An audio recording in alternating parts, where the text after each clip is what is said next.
నమస్కారం, వార్తలకు స్వాగతం. ముందుగా ముఖ్యాంశాలు.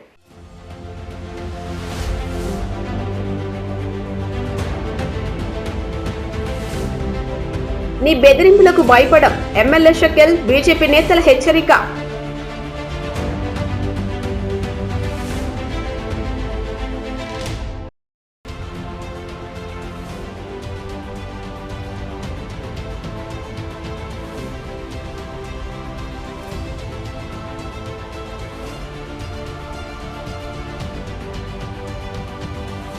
విద్యార్థులకు ప్రతిభావంతులుగా తీర్చిదిద్దేందుకు తమ వంతు కృషి చేస్తున్నామని ఎల్లంకి కళాశాల చైర్మన్ డాక్టర్ సదాశివరెడ్డి స్పష్టం.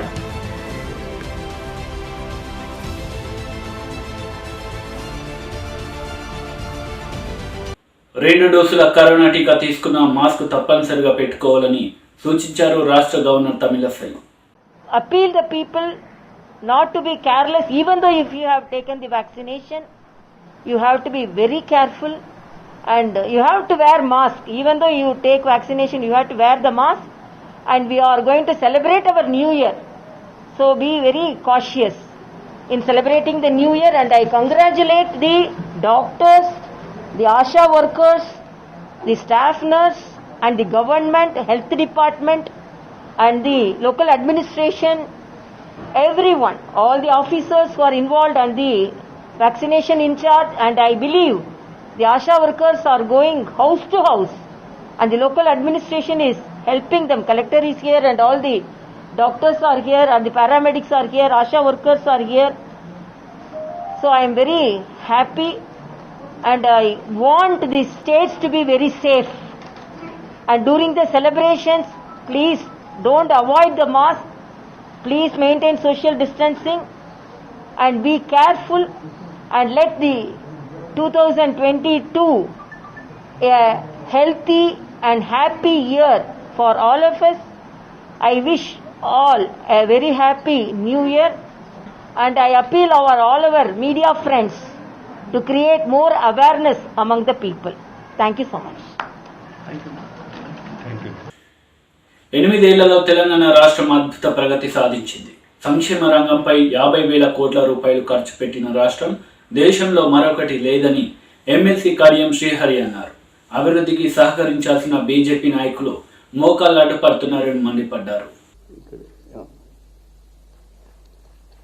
సెర్చ్ చేస్తే ఒక చిన్న ఇన్ఫర్మేషన్ దొరికింది. ఈ నాన్ పర్ఫార్మింగ్ అసెట్స్కి సంబంధించి దీంట్లో ఇంకొక ఇన్ఫర్మేషన్ కూడా ఏముంది అంటే, భారతదేశంలో అసమానతలు ఏ రకంగా పెరిగిపోతున్నాయి, ఇన్ఈక్వాలిటీస్, భారతదేశంలో ఇన్ఈక్వాలిటీస్ ఏ రకంగా పెరిగిపోతున్నాయి అనేది కూడా ఒక ఇన్ఫర్మేషన్ ఉంది. దాంట్లో విచిత్రం ఏంటి అంటే, ఒక 10% జనాభా చేతిలోనే 57% సంపద ఉన్నది. 10% జనాభా చేతిలో 57% భారతదేశ సంపద ఉన్నది. 1% జనాభా చేతిలో 22% భారతదేశ సంపద ఉన్నది. అంటే అసమానతలు ఏ రకంగా పెరుగుతున్నాయంటే, ధనికులు అవుతున్నారు, పేదవాడు మరింత పేదవాడు అవుతున్నాడు. ఇది మీకు అర్థం కావడం లేదా? ఇది వరల్డ్ ఇన్ఈక్వాలిటీస్ ల్యాబ్ అని ఒక సంస్థ ఉంటుంది. ఆ సంస్థ ఇచ్చిన నివేదిక ఇది. దీంట్లో కూడా ఇతర దేశాలతో పోల్చినప్పుడు, మన చుట్టూ ఉన్న దేశాలతో పోల్చినప్పుడు, మనతో పాటు స్వాతంత్రం సాధించిన దేశాలతో పోల్చుకున్నప్పుడు అసమానతల పెరుగుదలలో మనం ఇతర దేశాల కంటే బాగా వెనుకబడి ఉన్నాం. వాళ్ళ అసమానతలను ఆ గ్యాప్ను వాళ్ళు బ్రిడ్జ్ చేసుకుంటూ వస్తున్నారు. వాళ్ళ అసమానతలను తగ్గించుకుంటూ వచ్చారు. మన పరిపాలన, మన ప్రభుత్వం, మన కేంద్ర ప్రభుత్వం యొక్క పనితీరు వల్ల మన దేశంలో అసమానతలు విపరీతంగా పెరిగిపోయినాయి. 50% జనాభా ఇప్పటికీ ఇంకా సాలిన 53,000 రూపాయలు మాత్రమే సంపాదించగలుగుతున్నారు. ఇది ఒక ఇంపార్టెంట్ డేటా. 50% జనాభా, భారతదేశంలో ఉన్న 50% జనాభా సాలిన 53,000 రూపాయలు మాత్రమే సంపాదించగలుగుతున్నారు. కానీ 10% జనాభా సంవత్సరానికి 12 లక్షల రూపాయలు సంపాదించగలుగుతున్నారు. 53,000 ఎక్కడ, 12 లక్షల రూపాయలు ఎక్కడ? ఇది కాకుండా 1% జనాభా చేతిలోనే 22% భారతదేశ సంపద ఉండడం అంటే అసమానతలు పెరిగినట్ట, మీరు తగ్గించినట్ట? ఆహార కొరతను తీర్చలేకపోతుంది, అసమానతలను తగ్గించలేకపోతుంది, ప్రభుత్వ రంగ సంస్థలకు అదనంగా కొత్త సంస్థలు తీసుకురాలేకపోతుంది, కొత్త ఉద్యోగాలు సృష్టించలేకపోతుంది, ప్రభుత్వ రంగ సంస్థలను మూసేసి నిరుద్యోగ సమస్యను పెంచబడుతుంది, రిజర్వేషన్లు ఎత్తివేసే ప్రయత్నం చేయబడుతుంది. ఇంకా ఎందుకు మీ మిడిసిపాటు? ఎందుకు ఈ పెడబొబ్బలు, ఈ అరుపులు, ఈ కేకలని? దేని కొరకు? ఏమి సాధించారని, ఏమి ఉద్ధరించారని, ఏ ప్రజలకు మీరు ఏం చేశారని? రైతులకు ఏమైనా చేశారా? దళితులకు ఏమైనా చేశారా?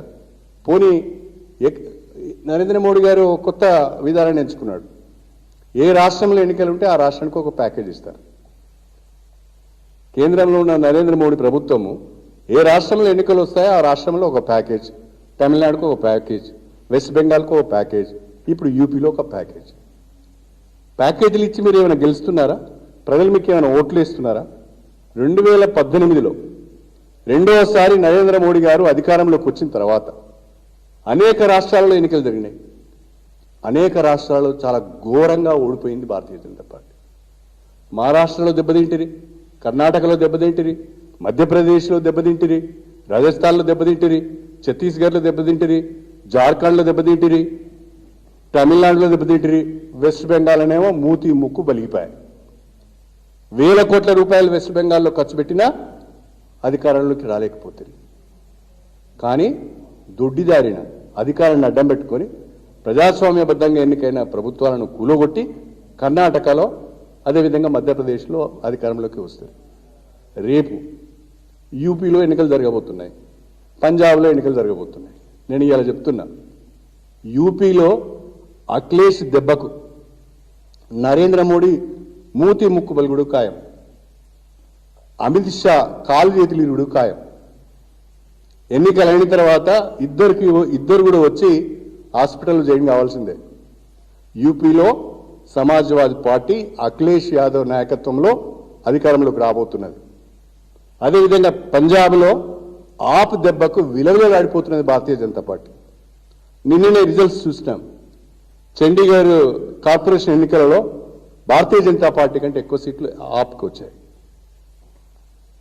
రెండవసారి మీరు అధికారంలోకి వచ్చిన తర్వాత మీరు ప్రజల ద్వారా ఎన్నుకోబడ్డ రాష్ట్రం ఒకటి, అది కూడా నితీష్ కుమార్ మద్దతుతో బీహార్లో మీరు అధికారంలోకి వచ్చారు. ఇంకెక్కడ మీరు అధికారాన్ని సాధించారు? ఈవెన్ గోవాలో కూడా మీరు ప్రభుత్వాన్ని కూలగొట్టి అధికారంలోకి వచ్చారు కదా.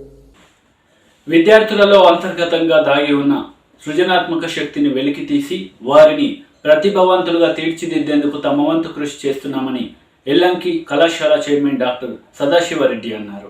సంగారెడ్డి జిల్లా పటాన్చెరు నియోజకవర్గం పరిధిలోని Yellanki college of engineering and technology ఆధ్వర్యంలో కళాశాల ప్రాంగణంలో 3 వారాల పాటు విద్యార్థులకు ఆటలు, సాంకేతిక అంశాలపై పలు పోటీలను నిర్వహించారు. ముఖ్యంగా ఐఎస్టీఈ students chapter, Yellanki CSI student chapter, ఐఈటీ student chapter hackathon పేరుతో విద్యార్థులకు ఆటలు, సాంస్కృతిక పోటీలను జాతీయ స్థాయిలో నిర్వహించారు. ఈ పోటీల్లో దాదాపు 2000 మందికి పైగా విద్యార్థులు హాజరై తమ ప్రతిభను చాటుకున్నారు. పోటీల్లో అద్భుతమైన ప్రతిభను కనబరిచిన విద్యార్థులకు కళాశాల chairman doctor Sadasivareddy, principal professor John Paul చేతుల మీదుగా బహుమతులను అందజేశారు.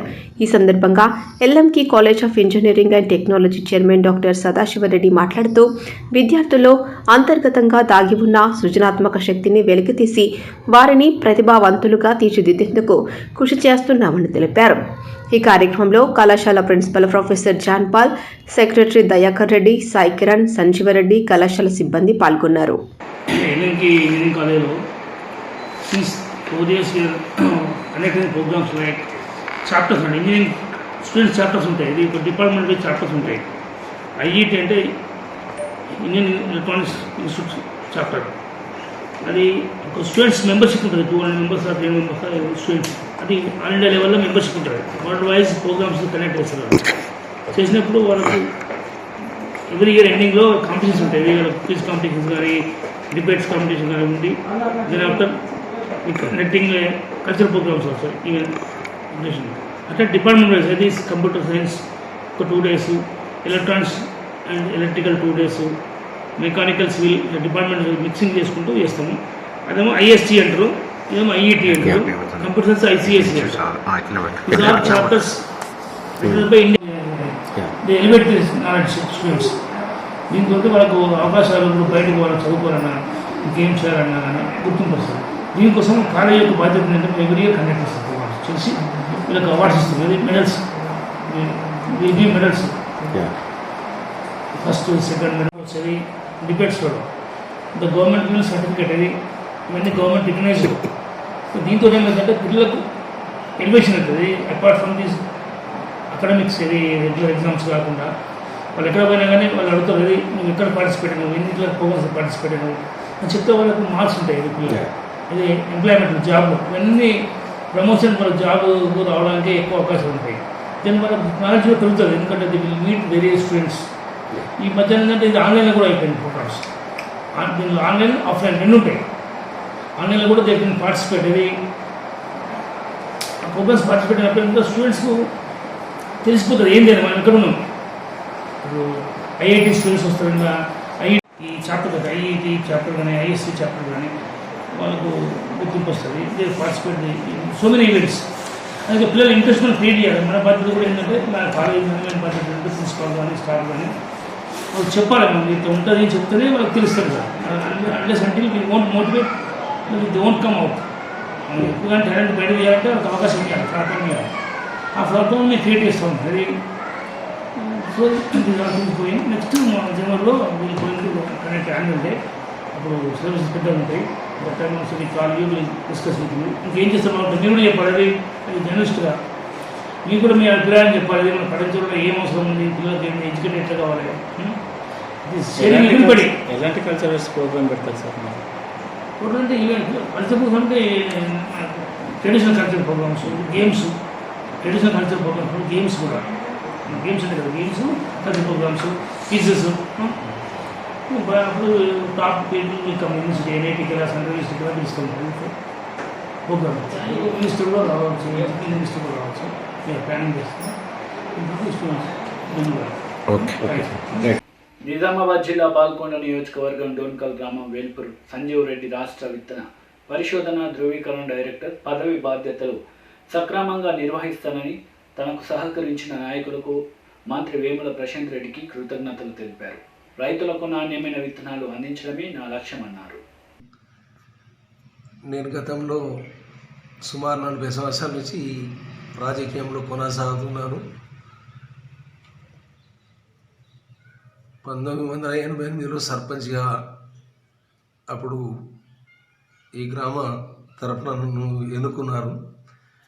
గతంలో కాంగ్రెస్ పార్టీలో PCC delegate, single window chairman, district director అవన్నీ చేసి, అయితే తెలంగాణ వచ్చిన తర్వాత ఈ అభివృద్ధి పనులు చూసి ప్రశాంత్ అన్న గారి కార్యకర్తగా ఆ పార్టీలో నేను చేరడం జరిగింది. నేను ఆ రోజు చెప్పిన, కొంతమంది డిమాండ్ చేస్తారు నేను పార్టీలోకి వస్తున్నా నాకేమిస్తామని. నేను చెప్పిన, అన్న నేను ఇలాంటి పదవి ఆశించి వస్తలేను, పార్టీ చేస్తున్న అభివృద్ధి కార్యక్రమాలు మెయిన్ రైతులకు వాటర్, రివర్స్ పంపింగ్ వాటర్, 24 గంటల కరెంటు, రైతు బీమా, రైతు బంధు, ఇటువంటి ప్రధానంగా. తర్వాత సిఎంఆర్ఎఫ్, కేసీఆర్ చేస్తున్న అభివృద్ధి కార్యక్రమాలను చూసి నేను రావడం జరిగింది. దాని తర్వాత నేను ఎలక్ట్ అయ్యేదా కూడా ఎప్పుడు నేను తనను అడగలే పదవి.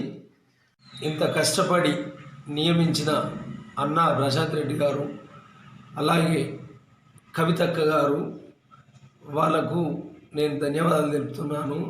తర్వాత నాతోని అయ్యేదేంటంటే ముఖ్యంగా రైతుల గురించి చేసే పని.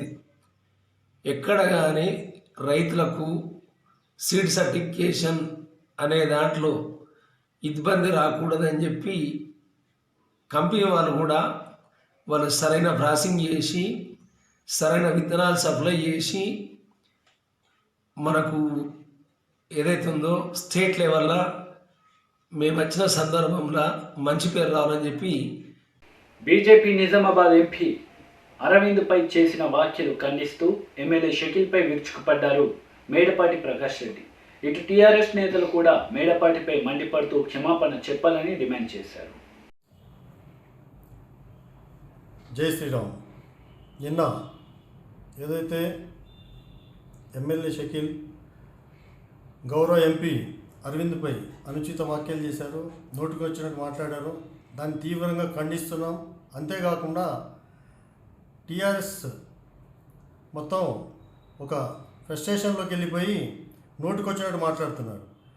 షకీల్ అహ్మద్, నువ్వు ఒక ఎమ్మెల్యేవి, నీ భాష ఎలా ఉండాలి? ఎంపీని అరే ఒరే అంటావా? ఆ స్థాయి అనేది. అలాగే నీ ప్రోటోకాల్ మెయింటైన్ చేయాలి కదా. నువ్వు ఎంపీని అరే ఒరే అనే స్థాయిలో ఉన్నావా? నువ్వు వర్కుల విషయం నీ కాన్సన్ట్రేషన్ అంతా వర్కుల మీద, ప్రజల సౌకర్యాల మీద కేటాయించి, కానీ ఇలా నోటికొచ్చేట్టు నలుగురిని పోగేసుకొని నోటికొచ్చేట్టు మాట్లాడితే ఇక్కడ భారతీయ జనతా పార్టీ వాళ్ళు కార్యకర్తలు కానీ, భారతీయ జనతా పార్టీ క్యాడర్ కానీ ఎవరు చూస్తూ ఊరుకోరు. ఏదైతే భారతీయ జనతా పార్టీ నియోజకవర్గంలో పుంజుకుంటుందో అది తట్టుకోలేక దాన్ని ఒక ఫ్రస్ట్రేషన్లోకి వెళ్ళిపోయి మాట్లాడినట్టు అనిపిస్తుంది నాకు. అలాంటి తగ్గించుకో. నువ్వు ఒక రౌడీ షీటర్ కాదు, నువ్వు ఒక ఎమ్మెల్యేవి, అది గుర్తుపెట్టుకో. గౌరవ ఎంపీ గారికి ఎట్టి పరిస్థితుల్లో క్షమాపణ చెప్పు. ఎందుకంటే ఎంపీ గారి దగ్గరికి నువ్వు ఇంతకు ముందు వెళ్ళి కలిసినావు. మరి ఎందుకు కలిసినావు? ఈరోజు అరే ఎవరే అని మాట్లాడుతున్నావు? ఎందుకు కలిసినావు ఎంపీ గారితో? నిధులు రావాలని అడగడానికే కలిసినావు కదా. ఎంపీ గారు నిధులు ఇవ్వట్లేదు అంటున్నావు. నువ్వు నియోజకవర్గంలో ఒకబెట్టిందేంటి? ఇప్పటి వరకు ఉన్న మొత్తం 101 గ్రామ పంచాయతీలలో ఈరోజు వరకు ఈ 3 సంవత్సరాల్లో నువ్వు అటెండ్ అయిన గ్రామ పంచాయతీలు ఎన్ని? నీ 2 బెడ్రూమ్ హౌసెస్ ఏమైనాయి? 6 నెలల క్రితం 2 BHK శాంక్షన్ అయిపోయినాయి. వచ్చే ఒక్క నెలలో 2 BHK ఇచ్చేస్తాను. ఇచ్చేసినావా? నిరుద్యోగ భృతి ఏమైంది? రైతుల రుణమాఫీ ఏమైంది? దళిత బంధు ఏమైంది? అన్ని ఫేక్ మాటలు, ఫేక్ స్టేట్మెంట్స్ మీ కదా, భారతీయ జనతా పార్టీ వాళ్ళే కావు కదా. ఎవరినో భారతీయ జనతా పార్టీ క్యాడర్ని ముక్కలు చేస్తా అంటావు. అరే ముక్కలు చేయడానికి నువ్వు ఎమ్మెల్యేవు. నువ్వు మటన్ చికెన్ కొట్టేటోడివి కాదు, నువ్వు ఎమ్మెల్యేవి. ఎమ్మెల్యే స్థాయికి తగ్గట్టు మాట్లాడాలి. నువ్వు ఆ స్థాయి దించుకొని మాట్లాడినావు అనుకో, భారతీయ జనతా పార్టీ అప్పుడు నీ స్థాయి ఏంటో తెలియజేస్తుంది. ఇంకొకసారి నీ నోటి నుంచి ఎంపీ అరవింద్ గారి గురించి అనుచిత వ్యాఖ్యలు ఏమన్నా వచ్చినాయంటే మాత్రం నువ్వెట్లా అయితే 3 ముక్కలు 6 ముక్కలు చేస్తానో అట్లనే నీ నాలుక కోసేయడానికి కూడా రెడీగా ఉన్నాం. ఖబర్దార్ షకీల్, ఇంకొకసారి ఎంపీ గారి తరఫున చూసినా, ఎంపీ గారి తరఫున అరే కాన్స్టిట్యున్సీ డెవలప్మెంట్ గురించి అడుగు ఎంపీ గారిని. అంతేగాని అరే ఒరే అంటావా నువ్వు? అరే ఒరే నీ కాన్స్టిట్యున్సీ, మన కాన్స్టిట్యున్సీకి సంబంధించిన ఎంపీని అరే ఒరే అని సంబోధిస్తావా? లోఫర్ అంటావా? డాఫర్ అంటావా? ఇంకొకసారి నీ నోటి నుంచి అటువంటి మాట వచ్చిందంటే నీ నాలుక కోసేస్తాం. భారతీయ జనతా పార్టీ చూస్తూ ఊరుకోదు. ఖబర్దార్ అని చెప్తూ ఇమ్మీడియట్గా క్షమాపణ చెప్పాలి ఎంపీ గారికి అని చెప్పేసి షకీల్కి చెప్తున్నాను. స్వామి శరణం స్వామి. అయ్యప్ప ప్రకాష్ రెడ్డి గారు, మీరు ఏదైతే మన ఎమ్మెల్యే మీద, కాన్స్టిట్యున్సీ ఎమ్మెల్యే మీద, ప్రజలతో ఎన్నుకోబడ్డటువంటి ఎమ్మెల్యే, దాంట్లో మీకు కూడా ఎమ్మెల్యేనే, అది మీరు మర్చిపోయారేమో. మిమ్మల్ని పదే అడుగుతున్నా, మీరు మొన్నటి వరకు ఏ పార్టీలో ఉన్నారు? ఎన్ని రోజులు ఉన్నారు? మీరు ఇలా ఎన్ని పార్టీలు మారుస్తూ ఉంటారు? పేయి మీద దుస్తులు మార్చినట్టు నోట్లో నాలుక ఉందా, నోట్లో నాలుక కోస్తా అని మన ఎమ్మెల్యేకి మీరందరూ మా ఎమ్మెల్యే కాదు, మన ఎమ్మెల్యే గారిని మాట్లాడుతున్నారు. మీకు జై శ్రీరామ్ అన్నారు. దేనికోసం జై శ్రీరామ్ అనే వర్డ్ యూజ్ చేసిండ్రు మీరు? ఈరోజు మేమంతా హిందువులం కాదా? మీరు జై శ్రీరామ్ అనే వర్డ్ యూజ్ చేస్తున్నారు దేనికోసం? మీకు ఒక మతం కావాలి, మీకు ఒక మత పిచ్చి ఉంది. ఈరోజు ఏ పార్టీలో తీర్థం పుచ్చుకొని ఆ పార్టీకి పోయారు, ఆ పార్టీలో తీర్థం పుచ్చుకొని మమ్మల్ని మాట్లాడుతున్నారు, మా ఎమ్మెల్యే గారిని మాట్లాడుతున్నారు. అది ఎంతవరకు కరెక్ట్ అనేది ఒక్కసారి మీ ఆత్మ పరిశీలన చేసుకోండి. ఈరోజు ప్రజల పార్టీది, బడుగు బలహీన వర్గాల పార్టీ. ఈరోజు ఎమ్మెల్యే గారు ప్రతి ఒక్కరి ఎమ్మెల్యే, మీ ఎమ్మెల్యే కూడా. కాబట్టి మీరు ఈరోజు మా దగ్గర మేళం వాయించారు, ఈరోజు జై శ్రీరామ్ అంటూ వాళ్ళ బ్యాండ్ బజాయిస్తున్నారు. అది కరెక్ట్ కాదు. మీరు ఎప్పుడైనా మాట్లాడేది ఉంటే మీరు ప్రజల్లో ఈరోజు నాయకత్వం వహించాలనుకుంటే మీరు ఈరోజు టీఆర్ఎస్ పార్టీలో ఉన్నప్పుడు మీరు ఏదైతే మాట్లాడిందో ఈరోజు బీజేపీలో పోయిన తర్వాత మాట మార్చేశారు. ఈరోజు మీకు బీజేపీ పార్టీలో పార్టీ సభ్యత్వం ఉందా? ఏ రోజు పార్టీలో జాయిన్ అయ్యారు? పార్టీలో ఎంతవరకు మీరు పనిచేశారు? టీఆర్ఎస్ పార్టీని ఈరోజు మీరు అపనిందంగా మాట్లాడుతున్నారు ఎమ్మెల్యే గారి మీద. మీ రకంగా మాట్లాడాలనుకుంటే, మీ భాషలో మాట్లాడాలనుకుంటే ఫస్ట్ మీ ఎంపీ గారికి, మీ పార్టీలో ఉన్నటువంటి పార్టీ క్యాడర్ని, హై క్యాడర్ని చెప్పండి. నోటిలో నాలుకలు, దురద నాలుకలు మీ మాట్లాడితే బూతులు వస్తాయి. బూతులు మార్కెట్లో వచ్చినాయి, మీడియాలో వచ్చినాయి అంటే మీ వల్లనే వచ్చినాయి, బీజేపీ పార్టీ వల్లనే వచ్చినాయి. బండి సంజయ్ గారు అలా మాట్లాడతారు, ఈ సంజయ్ గారు ఇలా మాట్లాడతారు. మొన్న ఏదైతే మన ఎంపీ గారు, గౌరవ ఎంపీ గారే పాపం తెలంగాణ భాషలో మల్లిగాడు అంటారు, అనడం తప్పేం లేదు. నిన్న మొన్న పార్టీలో జాయిన్ అయ్యాడు. ఆయన మీద ఉన్న కేసులు, ఆయన ప్రాపర్టీలు ఏమున్నాయో బ్యాక్గ్రౌండ్ అందరికీ తెలుసు. మొన్నటిదాకా ఇట డోలు కొట్టిండు, ఇప్పుడు డోలు మడాయించుకొని తబలా పట్టుకున్నాడు. చేసినావా? ఏం మాట్లాడుతున్నావు? ఆయన గురించి నీకేమైనా డీటెయిల్స్ తెలుసా? కాబట్టి ఆయన మాట్లాడింది తప్పుగా మాట్లాడి ఈరోజు తప్పులు చేసేది ఆయన కాబట్టి ఆయన కింకేసుకొని రావడం కరెక్ట్ కాదు. నువ్వు ఏదేమైనా నీ నాలుక ఫస్ట్ దగ్గర పెట్టుకో, ఎమ్మెల్యే గారి నాలుక కాదు, నీ నాలుక దగ్గర పెట్టుకో స్వామి. మళ్ళీ ఇంకా ఎప్పుడన్నా మాట్లాడాలంటే నాలుగు ఉండాల నోట్లో, కాబట్టి నాలుక జాగ్రత్త కాపాడుకో స్వామి. శరణమే. పనులు చేయకు, మళ్ళా రేపు మా దగ్గర ఓట్లకు రావాలనుకుంటే. కాబట్టి దయచేసి స్వామి శరణం జాగ్రత్తగా మాట్లాడండి. నిన్న మా గౌరవ శాసనసభ్యులు, పేదల మనిషి, పేదల కోసం ఎప్పుడు కష్టపడే వ్యక్తి, అందరికీ అందుబాటులో ఉన్న వ్యక్తి గౌరవ ఎమ్మెల్యే షకీల్ గారి మీద నేను ఏదైతే మరి మేడపాటి ప్రకాష్ రెడ్డి గారు అనుచిత వ్యాఖ్యలు చేశారో అది మేము తీవ్రంగా ఖండిస్తూ ఉన్నాం. మరి ఇప్పటికైనా మేము మేడపాటి ప్రకాష్ రెడ్డి గారు చెప్తా ఉన్నాం, మరి బేషరతుగా మీరు ఏదైతే ఎమ్మెల్యే గారి మీద అనుచిత వ్యాఖ్యలు చేసిందో వాటిని వెంబటే విరమించుకొని మరి ఆయనకు ప్రజల పక్షాన ఉన్న వ్యక్తికి బేషరతుగా క్షమాపణ చెప్పాలని డిమాండ్ చేస్తూ ఉన్నాం.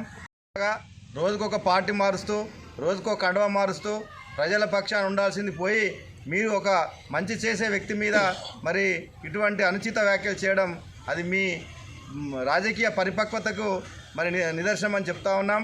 మరి ఏదైతే చింతకాయల మల్లన్న, మరి తీన్మార్ మల్లన్న చెప్పుకొని ఏదైతే తిరుగుతూ ఉన్నాడో ఆయన మీద పెట్టినటువంటి కేసులు ఎన్నున్నాయో నీకు గుర్తా అని చెప్పి అడుగుతూ ఉన్నాం.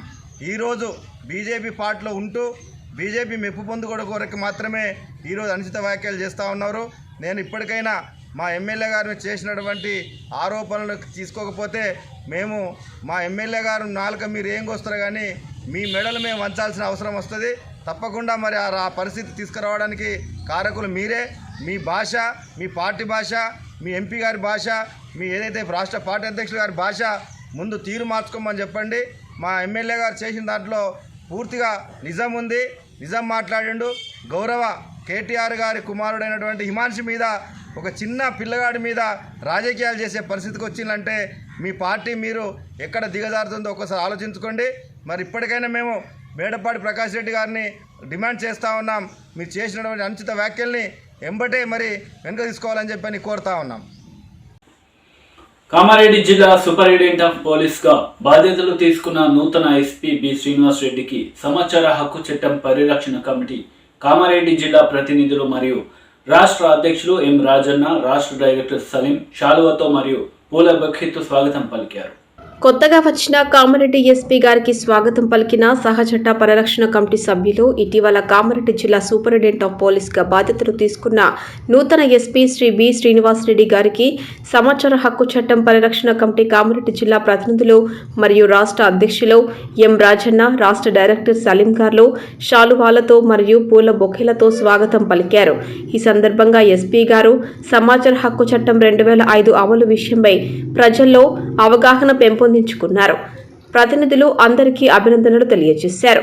ఇట్టి స్వాగత కార్యక్రమంలో సహచట్ట పరిరక్షణ కమిటీ తెలంగాణ రాష్ట్ర అధ్యక్షులు రాజన్న, రాష్ట్ర డైరెక్టర్ సలీం, అధ్యక్షులు జోనల్ అధ్యక్షులు సిరినపల్లి ప్రదీప్, జోనల్ కార్యదర్శి ఎస్ పరశురాం, జిల్లా మహిళా అధ్యక్షురాలు న్యావనంది ఎం లతారెడ్డి, కన్వీనర్ న్యాయవాది షబానా బేగం, జిల్లా ఉపాధ్యక్షులు షేక్ అలీముద్దీన్, ప్రతినిధులు ఎంఏ లతీఫ్, ప్రశాంత్ తదితరులు పాల్గొన్నారు.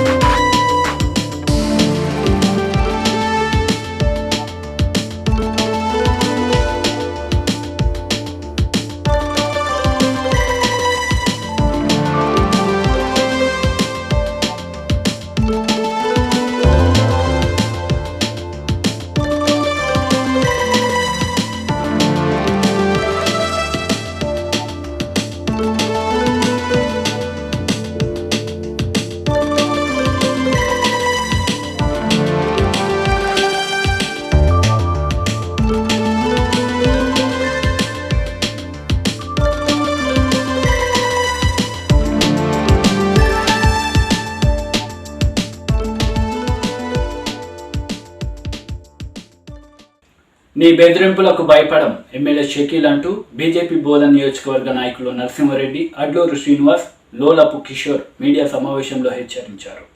ఈ రోజు బీజేపీ బోధన్ నియోజకవర్గ నాయకులు నరసింహారెడ్డి గారి ఇంటి వద్ద నిర్వహించిన విలేకరుల సమావేశంలో బీజేపీ బోధన్ నియోజకవర్గ నాయకులు నరసింహారెడ్డి గారు, అడ్లూరి శ్రీనివాస్ గారు, లోలపు కిషోర్ గారు మాట్లాడుతూ మొన్నటి 27/12/2021 రోజున మీడియా సమావేశంలో బోధన్ ఎమ్మెల్యే షకీల్ అమీర్ తన స్థాయికి మరిచి నోటికి అదుపు లేకుండా మీడియా ప్రతినిధుల ముందే నిజామాబాద్ పార్లమెంట్ సభ్యులు గౌరవనీయులు ధర్మపురి అరవింద్ గారిపై అనుచిత వ్యాఖ్యలు చేసి బీజేపీ నాయకులు తీన్మార్ మల్లన్న నవీన్ గారిని 3 ముక్కలుగా నరికేస్తా, చంపేస్తా అని ఒక వీధి రౌడీలాగా తన స్థాయిని మరచి చౌకబారు వ్యాఖ్యలు చేయడాన్ని తీవ్రంగా ఖండిస్తున్నామన్నారు.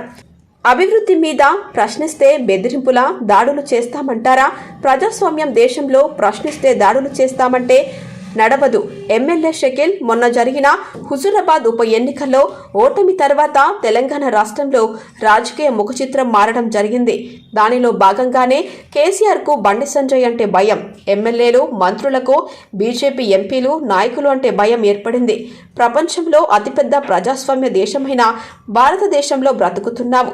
ఒక బాధ్యత కలిగిన ప్రజాప్రతినిధిగా ప్రజాస్వామ్య విలువలకు విఘాతం కలిగించే విధంగా ప్రశ్నించే వారిని నరికేస్తా, చంపేస్తా అని మాట్లాడకుండా బోధన్ నియోజకవర్గ అభివృద్ధిపైన దృష్టి సారిస్తే బాగుంటుందని తెలియజేస్తున్నామన్నారు.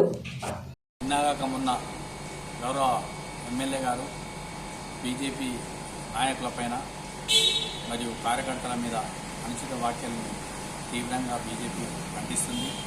ఈ బోధన్ నియోజకవర్గంలో ఎన్నో అభివృద్ధి కార్యక్రమాలు చేయాల్సిన అవసరం ఎంతైంది.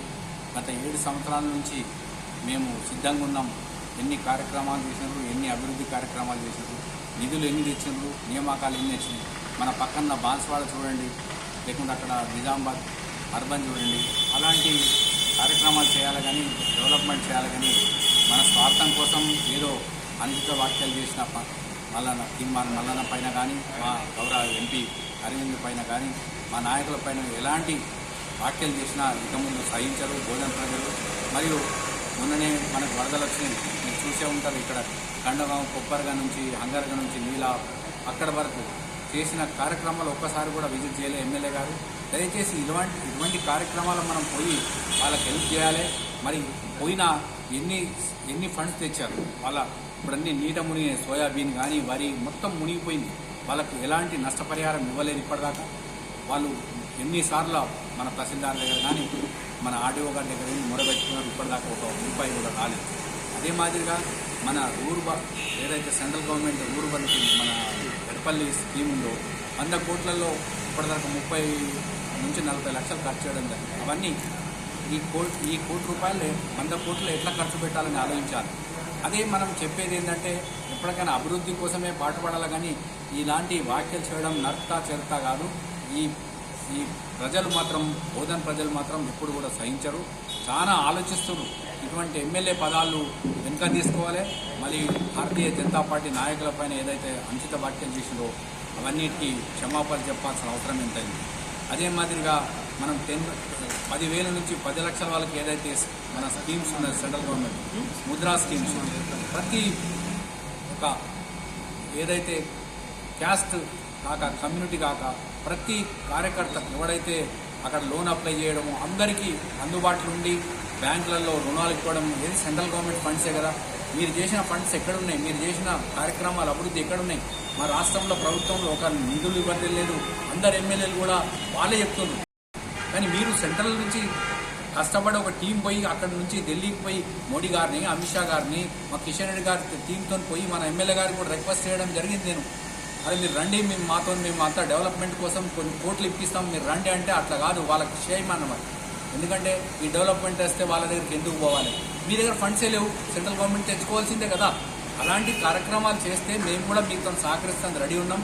ఇలాంటి వ్యాఖ్యలు చేయకుండా ఈ బోధన అభివృద్ధి చేయాలి. బోధన అభివృద్ధితో పాటు మేము కూడా అభివృద్ధి పథంలో మేము కూడా మీతో సహకరిస్తామని కోరుతూ ఈ తీవ్రమైన వ్యాఖ్యల్ని ఖండిస్తూ మరియు మీరు కూడా క్షమాపణ చెప్పాల్సిన అవసరం ఉందని నేను సభాముఖంగా తెలియజేస్తాను. గత 2 రోజులుగా బోధన్ నియోజకవర్గంలో రాజకీయాలే ప్రధానంగా భావించి తమ స్థాయిని మరిచి ఎలక్ట్రానిక్ మీడియా, ప్రింట్ మీడియా సాక్షిగా ఎమ్మెల్యే షకీల్ మాట్లాడినటువంటి మాటలు ఏవైతున్నాయో అది సభ్య సమాజము ఆమోదించదగినటువంటి భాషనైతే ఏమాత్రం కాదని భారతీయ జనతా పార్టీ ఆయన వైఖరిని, ఆయన భాషను తీవ్రంగా ఖండిస్తూ ఉంది. మొదటగా ఒక శాసనసభ్యునిగా ఇక్కడ ఉన్నటువంటి బోధన్ నియోజకవర్గం సమస్యల నిలయంగా మారితే అక్కడ మాట్లాడడం చేతగాక ఒకవైపు భారతీయ జనతా పార్టీ గెలుస్తూ ఉంటే హుజురాబాద్ ఎన్నికలు గెలిచిన తర్వాత రాజకీయ ముఖ చిత్రం మారిపోయిన తర్వాత టీఆర్ఎస్ పార్టీ నాయకులకు కలలో మరి ప్రతిసారి భారతీయ జనతా పార్టీ గుర్తుకు రావడం, అధికారం కోల్పోతున్నాం, మా రోజులు దగ్గర పడ్డాయి అనేటువంటి ఫ్రస్ట్రేషన్లో వాళ్ళు మాట్లాడుతున్న భాష ఏదైతే ఉన్నదో రాష్ట్ర ప్రజలు, మరీ ముఖ్యంగా బోధన్ ప్రజలందరూ కూడా గమనిస్తూ ఉన్నారు. ప్రశ్నిస్తే నరికేస్తాం, చంపేస్తాం, తిరగనీయం. ఎందుకా మీకు ఇచ్చింది పదవి? ఎందుకా ప్రజలు మిమ్మల్ని గెలిపించింది? మొదటగా మీ భాషను, మీ మైండ్ సెట్ను మార్చుకోవాలి. మీ భాష ఏదైతే ఉన్నదో ఆ భాష ఎక్కడ కూడా ఎవరు కూడా ఈరోజు బోధనలో ఎక్కడ చూసినా ఇదేం భాష, ఈయనేమేమన్నారా నాయన అని నెత్తి నోరు మొత్తుకునేటువంటి పరిస్థితి అన్ని వర్గాల నుంచి వస్తూ ఉంది. రాష్ట్ర ముఖ్యమంత్రికి బీజేపీ అంటే భయం, బండి సంజయ్ గారు అంటే భయం. దాంతోపాటు మంత్రులకు కూడా భారతీయ జనతా పార్టీ ఈటల రాజేందర్ గారు గెలిచిన తర్వాత వారంటే భయం. స్థానికంగా ఉన్న ఎంపీ గట్టిగా మాట్లాడి ప్రశ్నిస్తే భయం. దానివల్ల ఒత్తిడికి గురై ఒక దిక్కు నిధులు లేక, ముఖ్యమంత్రిని అడగలేక, ఆ భజన చేయలేక ప్రశ్నించిన వాళ్ళు నరికేస్తారా, చంపేస్తా అంటారా? పోలీసు వ్యవస్థ ఏం చేయాలి? న్యాయ వ్యవస్థ ఏం చేయాలి? ఇక ఉన్నటువంటి అన్ని వర్గాల విద్యావంతులు మరి అందరూ కూడా చూస్తున్నారు కదా నీ భాష. కరోనా సమయంలో సేవలు చేసినాడు. కరోనా సమయంలో అనేక మంది స్వచ్ఛంద సంస్థలు ప్రతి మనిషిగా మానవతతో అందరూ సేవలు చేసినారు. భారతీయ జనతా పార్టీ కూడా చేసింది సేవలు. ఫీడ్ ద నీడ్ కార్యక్రమం పేరు మీద 45 రోజుల పాటు అందించింది, పేద ప్రజల పక్షాన ఉన్నది. ప్రజల కోసం, ఈ నియోజకవర్గ ప్రజల కోసం మీరు అభివృద్ధి మాట్లాడుతూ ఉన్నారు. అభివృద్ధి అభివృద్ధి అభివృద్ధి. నిజాం షుగర్ ఫ్యాక్టరీ గురించి మాట్లాడండి ఒకసారి. చనిపోతున్న కార్మికుల గురించి మాట్లాడండి ఒకసారి. గేటు ముంగట్నే పూలదండలు వేసుకొని రిటైర్ అయిపోయి ఒక దిక్కు కూతుర్ల పెళ్లిళ్ళు చేయక, ఒకవైపు ఆ ఇరుకు ఇళ్లలో సంసారాలు చేయలేక, కొడుకులు సెటిల్మెంట్ కాక వాళ్ళు బాధపడుతున్న కన్నీరు దూడ్చాలి కానీ నేను నరికేస్తా, చంపేస్తా. ఎందుకు నరుకుతావా? ప్రజాస్వామ్యంలో అడిగే హక్కు లేదా? బీజేపీ అంటే అంత భయం ఎందుకు? ప్రజలల్లో భారతీయ జనతా పార్టీని మరోసారి నెక్స్ట్ టైం గెలిపేయాలని డిసైడ్ అయిపోయింది. అది మీరు గీచి రాకి అరిసినా, మీరు ఎంత పరుష పదజాలం వాడినా, మీరు నరికేస్తా అన్నా, తంతా అన్నా అది మీ భస్మాసురాస్త్రం అవుతుంది. కానీ మీరు బూడిద చేసుకుని బుగ్గిపాలు అవుతారు. కానీ బోధనలో ఉన్నటువంటి పరిస్థితులలో, ఈ రాష్ట్రంలో ఉన్న పరిస్థితుల్లో భారతీయ జనతా పార్టీ వైపు ప్రజలు ఉన్నారు. ఖచ్చితంగా తెలంగాణ రాష్ట్ర సమితి యొక్క ఈ కుటుంబ పాలనను, మీ భజన వైఖరిని, మీ గుండాయిజంను, మీ భాషను, మీ అక్రమ సంపాదనలను, మీరు గత ఎన్నికల్లో సంపాదించిన అఫిడవిట్లకు ఇప్పుడు మళ్ళీ సమర్పించిన అఫిడవిట్ల లెక్కలు తారుమారైన దానికి, మీ ఎంపీ గారు, మాజీ ఎంపీ గారు ఓడిపోయిన దానికి ఏం మాట్లాడని అర్థం కాక, ప్రజలకు సమాధానాలు చెప్పలేక, ఫ్యాక్టరీ తెరిపించలేక, ఇదా మీ ఫ్రస్ట్రేషన్? నరికేస్తానేస్తారా, చంపేస్తారా? భారతీయ జనతా పార్టీ కార్యకర్త త్యాగాల మీద క్యాడర్ బేస్డ్ పార్టీగా ఉన్నది. నరుకుళ్ళు, నరుకోవడాలు, కాల్పులు. ఈ జిల్లాలో జిల్లాధ్యక్షుని కోల్పోయినాం మేము, రేవూరు సురేందర్ గారిని. బుల్లెట్లతో కాల్చిరు. భారతీయ జనతా పార్టీ ఆగిందానే? నువ్వు నరుకు తాగుతుందా? ఎంతమంది నరుక్కుంటూ పోతావు? ఎందుకంత ఫ్రస్ట్రేషన్? అభివృద్ధి మీద మాట్లాడండి. సమస్యల నిలయం అయిపోయింది బోధన్. ఎక్కడ చూసినా central government 14th finance 15th finance సంబంధించిన నిధులతోనే సర్పంచులు అందరూ కూడా అభివృద్ధి పనులకు పోతా ఉన్నారు. అడగండి, మీ సర్పంచులను అడగండి. సర్పంచులు ఆత్మహత్యలు చేసుకునేటువంటి పరిస్థితి దాపురించిందంటే భారతీయ జనతా పార్టీలో అనేక సందర్భాలలో భారతీయ జనతా పార్టీకి త్యాగాలు చేసినటువంటి కార్యకర్తల పార్టీ భారతీయ జనతా పార్టీ. మీరు కొత్తగా పదవి కోసము, మీ కేటీఆర్ మెప్పు కోసము నరికేస్తా, కోసేస్తా, 300 ముక్కలు చేస్తా. బోధన్ ప్రజలు నవ్వుతున్నారు, ఇది ఏం భాషరా నాయన అంటున్నారు, సిగ్గుపడుతున్నారు. అసలు పరిస్థితి ఏందని ఆలోచన చేస్తుంది. నిరుద్యోగ దీక్ష ఈ రాష్ట్రంలో ఏజ్ బార్ అయిపోయి యూనివర్సిటీలలో మగ్గి ఎంప్లాయ్మెంట్ కార్డు కొలాప్స్ అయిపోయి ఏం అర్థం కాకపోతే అరే ఈ రాష్ట్ర ప్రభుత్వం ఉద్యోగ నోటిఫికేషన్ ఇస్తలేదు, కనీసము మేము లోన్ అన్న అప్లై చేసుకుందామని బీసీ కార్పొరేషన్లని ఎస్సీ కార్పొరేషన్ పెడితే ఇప్పటి వరకు రుణాలు మంజూరు కాలే, శాత కాలే, మాట్లాడడానికి రాదు. దాని గురించి అడుగుండి, దాని గురించి నిలదీయండి. ప్రజల పక్షాన, బోధన్ నియోజకవర్గం అభివృద్ధి పక్షాన మాట్లాడండి. ఎందుకు మాటలు రావా? నిధులు లేవా? కేంద్ర ప్రభుత్వం కనుక నిధులు ఆపితే ఇప్పుడు నడుస్తున్నటువంటి ప్రతి ఒక్క పని, అది రైతు వేదికలే కావచ్చు, లేకపోతే హరితారం కావచ్చు, వైకుంఠధామాలు కావచ్చు, హరితారం కావచ్చు, చెట్టుకు నీరు నుంచి, ట్రీ గార్డ్ నుంచి ప్రతి రూపాయి కేంద్ర ప్రభుత్వం వాటా కాదా? మీ సర్పంచులానికి తెలుసుకోండి. ఏం అభివృద్ధి గురించి మాట్లాడతారో మీరు తెలుసుకోవాల్సిన అవసరం ఉన్నది. మున్సిపాలిటీలో కేంద్ర నిధులు, ఎలక్ట్రిక్ స్తంభాలు, లైట్లు, మున్సిపాలిటీ అభివృద్ధి నిధులు ఇవన్నీ కూడా భారతీయ జనతా పార్టీ చేస్తున్నది. బోధన్ నియోజకవర్గ ప్రజలకు ఇవి తెలవాలి కాబట్టి సెంట్రల్ ఫండ్ ఎస్ఎఫ్సి నిధులు ఎంతవరకు ఇచ్చిర్రు, సెంట్రల్ నిధులు ఎంతవరకు వచ్చినాయి, మీ వాటా ఎంత, ఈ అభివృద్ధిలో మీ భాగస్వామ్యం ఎంత, బోధన్ ప్రజలకు తెలియవలసిన అవసరం ఉన్నది. మీరు తాటాపు చప్పులు వేస్తే, మీరు కనుక ఇష్టం ఉన్నట్టు మాట్లాడితే ప్రజలు నిర్ణయం అయిపోయారు. మీరు ఎంత అరిచినా, గీపెట్టినా, మీ ఎంతమంది కార్యకర్తలు ఏం చెప్పినా భారతీయ జనతా పార్టీ రాబో రోజులల్లా ఈ దళిత వ్యతిరేకమైనటువంటి ముఖ్యమంత్రి, దళితుని ముఖ్యమంత్రి చేస్తానడము, డబుల్ బెడ్రూమ్లు ఇస్తానడము, డబుల్ బెడ్రూమ్ కానే కాలేదు. ఇంకా బోధనలో ఒక్క కొబ్బరికాయన కొట్టి రానే ఆలోచన లేకుండా అక్కడ రాజీవ్ రహదారి పక్కకు, గృహకల్ప పక్కకు స్టార్ట్ చేసిరు, అది పెండింగ్లో పడేసిరు, మళ్ళీ వేరే దగ్గర తరలించిరు. అరవింద్ ధర్మపురి గారిపై మరియు చింతపండు నవీన్ గారిపై అలియాస్ తీన్మార్ మల్లన్న గారిపై బోధన్ ఎమ్మెల్యే గారు అనుచిత వ్యాఖ్యల్ని భారతీయ జనతా పార్టీ ఖండిస్తున్నది. అదేవిధంగా Bharatiya Janata party Bodhan TRS party మండల ప్రెసిడెంట్లకు కావచ్చు, సంబంధిత పార్టీ క్యాడర్లకు కావచ్చు, బీజేపీని విమర్శిస్తూ మా నాయకుల్ని బెదిరిస్తూ మీరు ఈ విధమైన పోస్టులు ఎలక్ట్రానిక్ మీడియాలో కావచ్చు, ప్రింట్ మీడియాలో కావచ్చు మమ్మల్ని బెదిరిస్తూ మా పోస్టులు పెడుతూ భారతీయ జనతా పార్టీ కార్యకర్తలను, నాయకుల్ని ఈ విధంగా ఎమ్మెల్యే గారి యొక్క వ్యాఖ్యల్ని అలసుగా తీసుకొని కార్యకర్తలు కూడా గుండాల మాదిరిగా రెచ్చిపోతున్నారని చెప్పేసి దీన్ని భారతీయ జనతా పార్టీ తీవ్రంగా ఖండిస్తుంది. అదేవిధంగా రాబోయే రోజులలో కూడా సంబంధిత ఎమ్మెల్యే గారికి ఎక్కడ ఏ కాన్స్టిట్యూన్సీలో ఏ గ్రామానికి వెళ్ళినా కానీ ప్రతిఘటన తప్పదని చెప్పేసి భారతీయ జనతా పార్టీ తరఫున తెలియజేసుకుంటున్నాం. వార్తలు ముగించే ముందు ముఖ్యాంశాలు మరోసారి.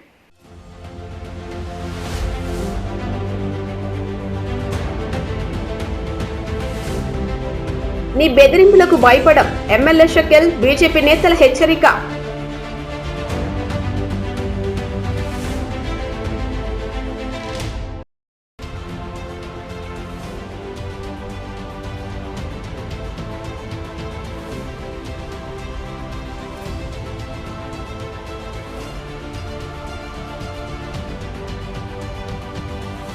విద్యార్థులకు ప్రతిభావంతులుగా తీర్చిదిద్దేందుకు తమ వంతు కృషి చేస్తున్నామని ఎల్లంకి కళాశాల చైర్మన్ డాక్టర్ సదాశివరెడ్డి స్పష్టం.